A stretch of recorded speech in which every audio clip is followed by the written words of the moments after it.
신년 벽두부터 신년 특별 새벽 기도에 우리 주제를 뭐로 했습니까? 영적 생활을 훈련하라 이렇게 해서 월요일부터 이게 몇 가지입니까? 6가지. 일주일이라 많은 줄 알았더니 6가지네요. 오늘 저녁까지 6가지 말씀의 주제를 가지고 함께 은혜를 나누고 있습니다. 그래서 오늘은 그 마지막을 장식하는 말씀으로 최고의 헌신을 하라, 이것으로 신년 벽두 특별 새벽 기도 모든 내용을 정리하는 시간을 가지려고 합니다. 자, 여러 번 거론하는 대목입니다만은 하나님께서는 우리에게 자유의지를 주셨습니다. 한마디로 인간이 마음대로 선택할 수 있도록 우리를 만드셨다는 얘기입니다. 그런데 하나님께서는 우리를 로봇처럼 만들지 않으셨습니다. 무슨 얘기냐면 버튼을 누르면은 하나님께서 원하는 대로 움직이도록 우리를 그렇게 완전히 기계처럼 하나님 말 완벽하게 잘 듣도록 그렇게 만들지 않으셨습니다. 어떻게 만드셨습니까? 자기 하고 싶은 대로 하는 존재로 만드셨다는 이야기입니다. 그러니 하나님 편에서 생각하실 때 하나님께서 기뻐하시는 일들을 이 인간이 자기가 알아서 저절로 하면은 얼마나 박수치고 좋아하시겠습니까? 그런데 하나님의 뜻을 거역하고 하나님 싫어하시는 것을 골라서 한다고 생각하면 하나님께서 얼마나 가슴 아픈 일이 되겠습니까? 자, 우리가 이제 아이를 낳으면은 어떻습니까? 아이가 막 바둥거리고 막 이렇게 베넷짓을 하면서 알듯 모를 듯한 이렇게 웃음을 웃을 때 부모의 마음은 너무나 녹아지고 그 순간처럼 행복한 시간이 없습니다. 나중에 이제 청소년이 돼서 사춘기가 돼서 얘가 완전히 딴 사람이 되기까지는 얼마나 이 애가 이쁜지 모릅니다. 그런데요, 여러분, 만약에 이 이쁜 아기가 버튼을 눌러가지고 바둥거리고 버튼을 눌러서 베넷짓 이쁜 짓을 하고 그러면은 그 엄마 아빠가 얼마나 재미가 없겠습니까? 자기가 알아서 저절로 하니까 너무나 신기하고 좋은 것이죠. 하나님도 똑같다는 것입니다. 우리가 알아서 최고의 헌신을, 이 오늘 향유옥합을 부은 여인처럼 하나님이 기뻐하신 것이 무엇인가를 저도 깨달아가지고 최고의 헌신을 한다면 하나님께서는 그처럼 우리를 기뻐하실 것을 우리는 생각하게 됩니다. 자, 오늘 본문을 보니까요, 유월절 엿새천입니다. 그렇다면 이 유월절은 예수님께서 유월절 어린 양으로 십자가에 달려 돌아가십니다. 엿새천이니까 우리식으로 따지자면 지금 주일날입니다. 주일날 일이 있었습니다. 예루살렘에서 3km 정도 떨어진 곳이 베다니 마을이라고 그랬죠. 여기는 죽은 지 4일 만에 살아난 나사로가 있는 집입니다. 이 마리아가 아마 나사로의 동생이거나 막달라 마리아거나 그럴 것입니다. 정확하게 여기 지금 정보가 없습니다. 이 베다니에 지금 예수님을 위해서 잔치가 벌어졌다고 오늘 말씀 기록되어 있습니다. 왜 잔치가 벌어졌겠습니까? 이것은 보은의 잔치일 것입니다. 아무것도 안 했는데 잔치를 벌이진 않았을 것입니다. 병자가 살아났다든지 나환자가 고침을 받았다든지 지금 나사로가 죽은 자리에서 살아나가지고 너무 기뻐가지고 지금 예수님 보기만 하면 이렇게 잔치를 벌여드리는지 여러 가지 우리는 생각할 수 있습니다. 아무튼 예수님한테 큰 은혜를 받았기 때문에 보은의 잔치를 하고 있습니다. 그런데 이 자리에 오늘의 여주인공 마리아가 와가지고 지극히 비싼 향유, 순전한 나드 한 근을 가져다가 예수님의 발에 부었습니다. 또 자기 여성의 상징인 이 머리털로 발을 닦아드렸습니다. 향유 냄새가 온 집안에 가득했다고 합니다. 자, 이 순전한 나드 한 근은 300데나리온의 값어치를 합니다. 자, 1데나리온이 일꾼의 하루 품삯이라고 그랬습니다. 그렇다면 300데나리온은 그 일꾼의 1년 연봉이다, 이렇게 생각하면 되는 겁니다. 그러면 생각해 보십시오. 나의 1년 연봉을 말하자면 특별 헌금으로 하나님께 바치는 것이 이게 쉬운 일이겠습니까? 결코 쉬운 일이 아닐 것입니다. 그러니까 이 여인은 자신이 할 수 있는 최대치의, 어쩌면은 결혼 예물로 결혼 자금으로 사용하려고 했었을지도 모르겠습니다. 이것을 갖다가 전부 주님께 바치는 이 특별한 헌신을 주님한테 보인 것입니다. 아시는 대로 가룟 유다가 이것을 보고서 분을 냈습니다. 그리고 뭐라고 분을 냈는지까지 성경 기록해 주죠. 이것을 가난한 사람들한테 구제금으로 쓰면은 얼마나 훌륭하게 잘 쓸 텐데 지금 이것을 허비했다고 그가 이렇게 말을 했습니다. 사도 요한은 왜 그가 그런 말을 하는지까지 기록했습니다. 이것은 자기가 나중에 착복해야 되는데 돈으로 300데나리온을 내야 착복할 수 있는데 이것을 실물로 주님께 바쳐버리니까 거기서 이제 분이 더 났다고 저는 도적이라 이렇게까지 기록하고 있습니다. 정말 이 1년의 임금에 해당하는 엄청난 헌신을 예수님께 바쳤는데요. 자, 이것은 우리가 뜻을 헤아린다면 무슨 뜻입니까? 이렇게 드려도 아깝지가 않다는 것입니다. 아까우면 드릴 수가 없겠죠. 이것이 없어져 버린다고 생각하면 드릴 수가 없을 것입니다. 그러나 이렇게 하는 것이 가장 이 순전한 나드 한 근의 목적대로 사용되는 것이고 예수님께 이것을 할 때 전혀 아깝지 않다는 생각이 그에게 들었는데 이것이 바로 오늘 이 여인의 헌신의 핵심적인 마음이라는 생각이 듭니다. 여러분, 만약에 우리도 주님께 무엇인가를 드린다고 할 때, 물질을 드린다고 할 때, 시간을 드린다고 할 때, 더 나아가서 나 자신을 드린다고 할 때, 나의 마음을 드린다고 할 때, 내가 그래서 무엇인가 주님을 드려서 나의 인생의 방향이 완전히 바뀌어져서 주님을 향해서 모든 것이 다시 이렇게 정리되고 주님을 향해서 모든 것이 다 가지가 쳐지고 이렇게 돼야 된다고 했을 때, 이렇게 할 가치가 있다는 생각이 섰을 때 여러분, 이렇게 주님께 드린다는 것입니다. 그러니까 아무것도 아까운 것이 없다는 생각이 드는 행위를 이 여인이 했습니다. 성도 여러분, 우리도 이 여인과 같은 주님께 바치는 놀라운 헌신이 있기를 주님의 이름으로 축복합니다. 잘 아시는 대로 복음이 전파되는 곳에는 어디든지 이 여인이 행한 것도 전하라고 하셨습니다. 그것은 무슨 뜻입니까? 이 여인이 주님께 무엇인가를 드렸을 때 전혀 아깝지 않다는 이 마음을, 복음을 듣는 사람들 전부 다 이 마음을 가져야 하기 때문에 주님께서 이렇게 말씀하셨다고 생각을 합니다. 잠시만요.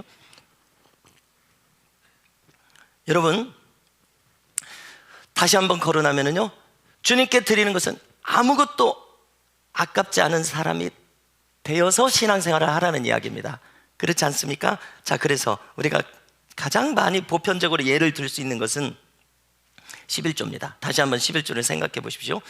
자, 여러 단계의 신앙이 있을 것입니다. 자, 첫 번째, 불신자가 우리가 11조 하는 것을 보면 미친 짓이라고 할 것입니다. 저런 낭비가 없다고 할 것입니다. 자, 첫 번째로 초신자가 11조에 대해서는 꽤 부담이 될 것입니다. 상당히 이 진입하기가 어려울 것입니다. 자, 그러면 이제 우리가 표현하기를 조금 이제 연륜이 있는 신자, 요즘 말로 연식이 있는 신자라면은 여러 가지 형편 속에서 이 11조를 따질 것입니다. 온전한 11조를 못하는 경우가 있을 것입니다. 사실상으로 5만 원, 10만 원 하면서 사실 감사헌금을 하면서 체면치레로 11조를 하는 경우가 있을 것입니다. 자, 그러나 이것은 인간의 편에서 헤아리는 것이지 이제 우리가 주님 편에서 판단하는 것이 옳겠죠. 주님 편에서 판단할 때 이것은 어떻습니까? 11조가 될 수 없다는 것을 우리가 알아야 됩니다. 하나님께서는 내가 하시자는 대로 따라서 하시는 하나님이 되실 수가 없습니다. 내 의향대로 따라주시는 그런 하나님이 되실 수가 없습니다. 하나님의 법이 있기 때문에 그렇습니다. 인간이 하나님의 법을 따라가야지, 인간이 자기 편의대로 이것은 11조다, 이것은 감사헌금이다, 이렇게 정할 수가 없지 않겠습니까? 이치가 그렇지 않겠습니까? 그래서 우리는 영적 세계는 정확한 세계라는 것을 알아야 신앙생활에 오해가 없을 것입니다. 다시 말해서 자기 자신의 소설에 의한 11조를 드리는 어리석은 일이 없게 될 것입니다. 자, 그런가 하면 이제 마지막으로요, 진실된 11조를 하는 사람에 대해서 한번 생각해 보십시오. 그 마음을 한번 평가해 보겠습니다. 진실된 11조를 하는 사람은 지금 무엇을 하고 있습니까? 자기 자신의 마음을 진실되게 드리고 있습니다. 온전히 드리고 있습니다. 자, 이것을 우리가 신앙생활의 궁극적인 모습인 영원이라는 관점에서 한번 생각해 보려고 합니다. 가령 우리가 11조를 셀러리맨이 한 달에 한 번 한다고 해보십시오. 1년에 그럼 12번 할 것입니다. 그런데 어떤 사람이 자기 일생에서 70년 동안 11조를 한다고 한번 계산을 해보겠습니다. 그래서 제가 미리 계산을 해보니까요, 12번에 70년을 11조를 하면은 제가 계산기를 두드려 가지고 왔는데 840번입니다. 그래서 보편적으로 인간이 한 840번 정도 11조를 한다고 한번 생각해 보십시오. 그러면 이제 이것을 영원이라는 관점에서 생각해 보려고 이렇게 합니다. 어떻습니까? 우리가 영원이라고 하는 것을 송구영신 때 이렇게 저 멀리서 새가 날라와가지고 막 이 모래알을 다 옮기는 그런 시간보다도 엄청나게 긴 시간이다 말씀을 드렸는데요. 어떻습니까? 이 100년이라는 이 짧은 시간을 인간이 살아가는 거하고 영원이라는 시간하고 비교해 보면 이건 비교 대상이 되지 않습니다. 다시 말해서 어떤 사람이 보편적으로 840번을 11조를 한다고 했을 때 영원이라는 관점에서 생각해 본다면 지극히 짧은 시간이 되는 것입니다. 우리가 70평생 살 때 굉장히 지금 길게 느껴지지만 이것은 지극히 한정된 시간이 되는 것입니다. 그렇다면 한번 헤아려 보십시오. 살아있을 때만 이것을 할 수 있다는 이야기입니다. 저는 여기서 할렐루야를 외치고 싶어요. 할렐루야. 무슨 의미입니까? 지금 이 살아있을 동안에 하나님께 최선의 헌신을 할 수 있는 기회를 주셨다 이것입니다. 이런 차원에서 생각해 보면요, 이 기회를 날리는 수많은 사람들이 있을 것입니다. 왜요? 알지 못하니까요. 깨닫지 못하니까요. 그러나 우리가 이 영혼이라는 관점에서 이것이 짧은 시간 주신 한정된 기회라는 것을 우리가 만약에 깨닫는다면요, 어찌 정성을 다해서 이것을 하지 않겠습니까? 왜냐하면 우리의 상급이 이 지상 생활을 통해서 결정되기 때문에 그렇습니다. 다시는 기회가 오지 않기 때문에 그렇습니다. 그래서 우리의 마음을 이렇게 영원이라는 관점에서 넓혀서 생각한다면 이것은 지극히 작은 헌신이 될 수 있는 그런 여지가 있는 바로 그것입니다. 왜 이것을 못하겠냐는 겁니다. 이렇게 생각하지 못하니까 이것이 이제 어려울 수밖에 없죠. 영혼이라는 관점에서 생각해 보면 아무것도 아닙니다. 마땅히 해야 될 일이고 응당해야 될 일입니다. 오히려 내가 안 하면 손해보는 일입니다.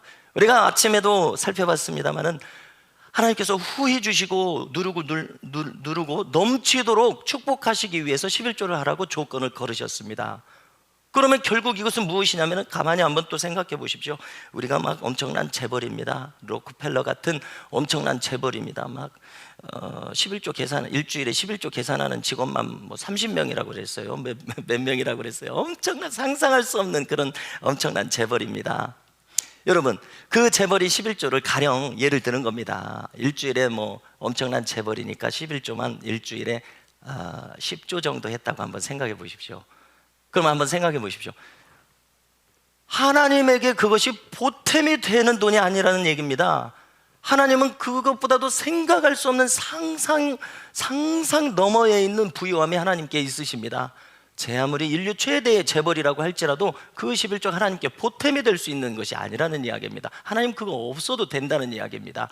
그런데 록펠러가 그렇게 하나님께 바쳤을 때 하나님께서 그의 가문을 엄청나게 축복해 주셨다는 사실을 우리는 반드시 깨달아야 한다는 이야기입니다. 꽤 오래전에 뉴스를 보니까 텔레비에도 나왔던 것 같습니다. 이 천문학자들이 엄청난 신기한 발견을 많이 하지 않습니까? 그럼 뭘 발견했냐면은 오직 다이아몬드로만 되어 있는 별을 발견했다는 것입니다. 별일이 다 있을 거니까 그럴 수도 있을 것 같아요. 이 다이아몬드가 뭐 탄소 어쩌고저쩌고 그렇다는 것을 제가 기억하는데 다이아몬드로만 된 별이 얼마나 비싸겠습니까? 상상할 수 없는 이 엄청난 부의 가치가 있을 것인데요, 하나님 편에서 한번 생각해 보면 그런 것은 수도 없이 만들어낼 수 있는 하나님이십니다. 그렇지 않습니까? 그냥 이거 금방 없애버려도 되는 것이고 막 만들고 싶으면 엄청나게 많이 만들 수도 있어요. 다시 말해서 우리 인간이 하나님께 아무리 드려도 무한하신 하나님께 이것이 무슨 도움이 된다거나 보탬이 되지 않습니다. 미미한 것이라는 것입니다. 그런데 하나님께서 뭐라고 약속하셨습니까? 이렇게 마음을 담아서 나를 향해서 너희들이 헌신할 때 하나님께서는 더 축복해 주신다는 이야기입니다. 그러니까 결론은 이 얘기입니다. 이 말씀을 나누려고 하는 것입니다. 우리가 하나님께 드리는 것은 하나님 영광 돌리기 위해서 하나님 기쁘시라고도 하지만은 결국은 나를 생각하면 나 좋으라고 하고 있더라 이것입니다. 할렐루야. 나 좋으라고 하고 있습니다. 나 좋으라고 하시는 것입니다. 평생 동안 840번 하나님께 드릴 기회를 우리에게 주셨는데요, 그 결국은 하나님 영광도 받으시지만 너 잘 살으라고 이렇게 하고 있더라는 것입니다. 그래서 우리가 이것을 깨닫는다면 왜 이것을 아깝게 생각하겠습니까?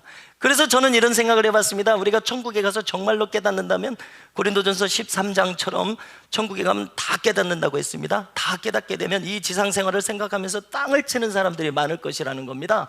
땅을 치면서 내가 왜 그때 못 깨달아가지고 하나님께 드릴 수 있었던 것을, 그 기회를 놓쳤던가, 이렇게 될 것입니다. 자, 어떤 목사님의 간증입니다. 시원하게 풀어져야 되는데요. 자, 이 목사님이 2번 꿈을 연속으로 꾸고서 큰 교훈을 얻은 그런 간증입니다. 자, 한번 들어보십시오. 어떤 꿈을 꿨냐면요, 이제 자기가 꿈속에서 한 30년 정도의 인생을 사는 겁니다. 어떤 인생을 사냐면, 첫 번째로는 자기가 좀 가난해가지고 좀도둑질을 했습니다. 이렇게 직장에 나가서 일할 생각은 안 하고 그냥 좀도둑질 하면은 편하니까 잠깐 먹고 살려고 그렇게 했습니다. 근데 이게 잡혀버렸습니다. 그래가지고 6개월형을 받았습니다. 6개월형을 받았는데 6개월 동안 감옥에서 엄청나게 고생을 하는 거예요. 우리가 영화 같은 데서 보듯이 감옥에서 엄청나게 군기를 잡으면서 정말 사람 못할 짓을 당하는 그런 것을 당하지 않습니까? 그런 고생을 한 거예요. 그래서 이제 6개월을 엄청나게 감옥에서 고생을 하고 나와가지고 다시는 내가 이런 인생을 살지 않겠다는 개과천선을 했습니다. 그래가지고 자기가 이 돈이 없었기 때문에, 이런 서름을 받았기 때문에 이제 다시는 내가 감옥 갈 일이 없어야 되겠다는 굳은 결심을 하고서 엄청나게 성실한 사람이 됐습니다. 엄청나게 노력하는 사람이 되었습니다.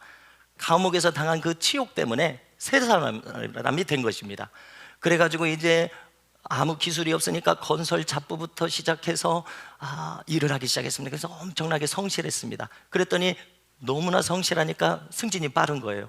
막 승진이 빨라가지고 이제 건설회사 회장까지 된 거예요. 엄청난 노력을 해요. 그런데 거기서 그치지 않고 여러 계열사들까지 거느리는 엄청난 재벌이 되었다는 것입니다. 그래서 이 사람이 엄청난 재벌이 되기까지는 그 가장 인생의 밑바닥에 쓰라림을 맛본 다음에 개과천선을 해서 누구도 상상할 수 없는 엄청난 노력을 통해서 그 재벌의 경지까지 이르르는데 30년이라는 세월이 흘렀습니다. 그래서 이 목사님이 꿈을 꾸면서 자기가 느끼는 거예요. 이것은 꿈이구나 하고 느끼는 거예요. 그리고 나서 꿈을 깼는데 또 곧바로 꿈을 또 하나 꾸는 거예요. 이번에는 어떤 꿈을 꾸냐면은 자기가 중환자실에 누워 있습니다. 그런데 자기는 어려서부터 고아였습니다. 그리고 지금 노숙자였습니다. 인생에 별로 이렇게 꿈이 없는 거예요. 인생에 희망이 없는 거예요. 그래서 술 먹고 쓰러져서 지금 죽기 직전에 누가 병원으로 데리고 와서 지금 누워 사경을 헤매고 있는 겁니다. 사경을 헤매고 있는데 지금 의사 선생님들이 이야기하는 것이 들리는 겁니다. 이 사람 노숙자인데 술 먹고 이렇게 지금 죽게 생겼다고, 지금 우리가 고쳐줘봤자 이 사람 지금 치료비도 못 낸다고, 이렇게 막 이야기를 하는 거예요. 그러면서 대충 치료하고 그냥 내보냅시다, 이렇게 이야기를 하는 거예요. 그래서 그 순간 이 이야기를 들었을 때 이분이 눈물이 막 흐르면서 너무나도 이 서러움을 느끼는 거예요. 자기가 고아로 노숙자로 이렇게 해서 비참하게 저 사람들한테 저렇게 쓰레기 취급을 당하면서 지금 이제 죽게 생겼다는 그런 찰나에 엄청난 눈물이 흐르는데요, 감사하게도 이 병에서 이제 나았습니다. 그래서 그가 이 서러움을 맛본 것을 계기로 해서 또 개과천선을 한 것입니다. 개과천선을 해서 어떻게 했냐면, 나도 사람들의 생명을 살려내는 의사가 되어야 되겠다는 결심을 하게 된 겁니다. 그래서 아무것도 가진 것이 없었던 이 사람이 주경야독을 하면서 아르바이트를 하면서 이제 고학을 하는데 엄청나게 굳은 결심과 노력으로 하는 겁니다. 여러분, 아무것도 없는 사람이 그래서 이제 의사가 됐습니다. 아무것도 없는 사람이 의사가 될 정도로 노력을 하려면 어떻게 해야 되겠습니까? 엄청난 극한의 성실함과 노력과 일편단심의 마음을 가져야 하는 것입니다. 그렇게 해서 의사가 됐는데요, 이제 그 성실함을 그 의료진 가운데서 인정을 받으니까 자꾸 승진을 하는 거예요. 그리고 뿐만 아니라 진짜 이 실력과 인수를 펼치니까 사람들이 막 몰려드는 거예요. 그래서 이분이 이제 종합병원 원장이 될 뿐만 아니라 지방마다 이 비슷한 그 의료시설을 갖추는 의료 재벌이 된 것입니다. 그리고 이 엄청난 의료 재벌로서 성공한 다음에 이제 커피 한 잔을 마시면서 이 꿈이 깬 것입니다.